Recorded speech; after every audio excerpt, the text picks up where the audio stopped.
L'actu à l'Ouest, le rendez-vous média, chaque jeudi sur Sun.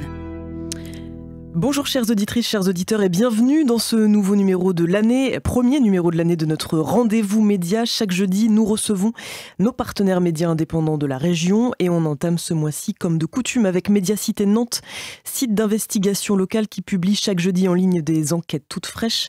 Ce jeudi sur mediacité.fr, un papier en une avec une question qui nous saute aux yeux: à qui appartiennent les restaurants nantais? Une question que vous vous êtes donc posée. Anna Piche, bonjour. Oui, bonjour. Vous êtes journaliste, dessinatrice, vous êtes à l'origine de cette enquête, coécrite avec la journaliste Claire Bénard.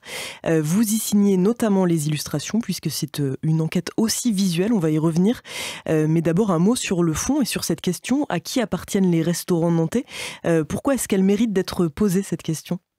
Elle mérite d'être posée parce qu'elle appartient non pas à plein de petits patrons indépendants, mais à beaucoup de gros investisseurs, de multipropriétaires. Et donc, oui, comme tu disais, en fait, cette enquête, elle se base aussi principalement sur une cartographie de tous ces groupes, en fait, parce que c'est pas seulement des individus, c'est parfois donc c'est des sociétés parfois qui regroupent plusieurs personnes et qui détiennent plusieurs bars. Et parfois, en fait, vraiment, on s'en rend pas compte, en fait. C'est ça qui est intéressant.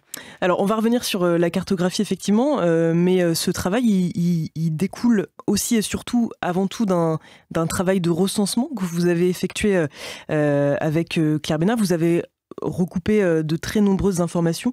On précise que la ville, on l'apprend dans votre enquête, compte 1013 cafés et restaurants traditionnels, la moitié implantés en centre-ville. Vous avez d'ailleurs exclu de votre périmètre de recherche la restauration rapide. Oui, c'est bien ça.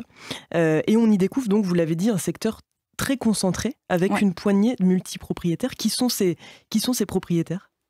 Alors il y en a plusieurs gros groupes, certains qui sont assez connus, mais plutôt principalement en fait des gens qui travaillent dans la restauration. Donc je pense que ça peut être aussi une découverte pour plutôt les gens qui côtoient les cafés mais n'y travaillent pas.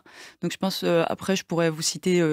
On peut peut-être citer quelques exemples de bars qui sont détenus par la même personne, et on s'y attend pas forcément quand nous on est consommateurs, consommatrices. Oui, alors il y a quand même des très gros groupes là qui brassent quand même quelques millions.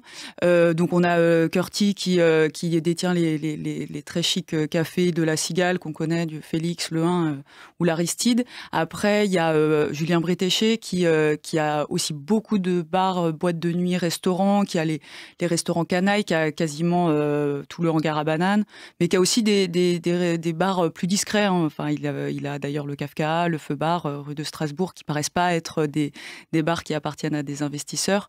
Alors effectivement, il y a une stratégie après de mettre des gérants qui travaillent vraiment dans ces cafés et qui, eux, sont des vrais travailleurs de la restauration, si je peux dire. Enfin, je le dis. Il y a aussi Benoît Sigouagnet, qui est un trio avec Éric Boreau de Roincé, Bertrand Saint-Yves, qui ont aussi énormément de restaurants, la Vespa des Carmes, le Cochon qui fume, et qui détiennent aussi beaucoup de choses en périphérie et aussi en association à Rennes, puisque Bertrand Saint-Yves, lui, a vraiment, c'est le patron des bars rennais.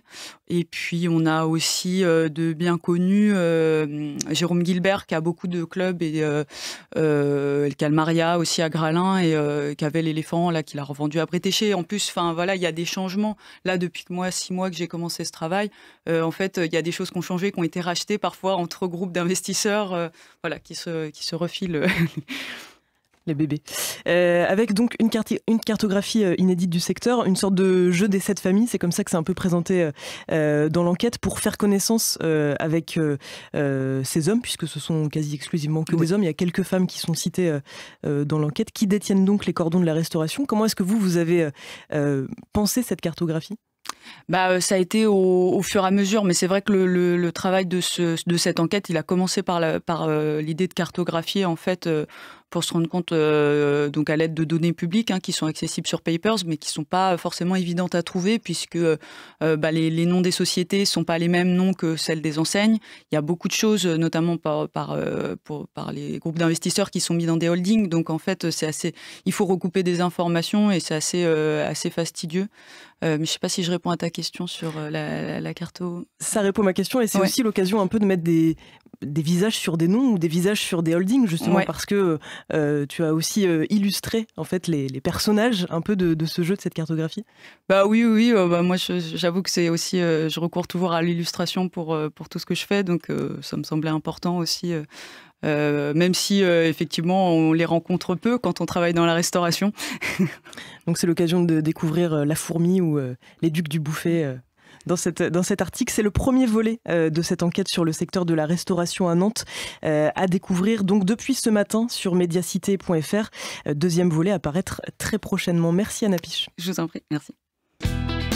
Le rendez-vous média, en podcast et en vidéo sur myson et le sonunique.com.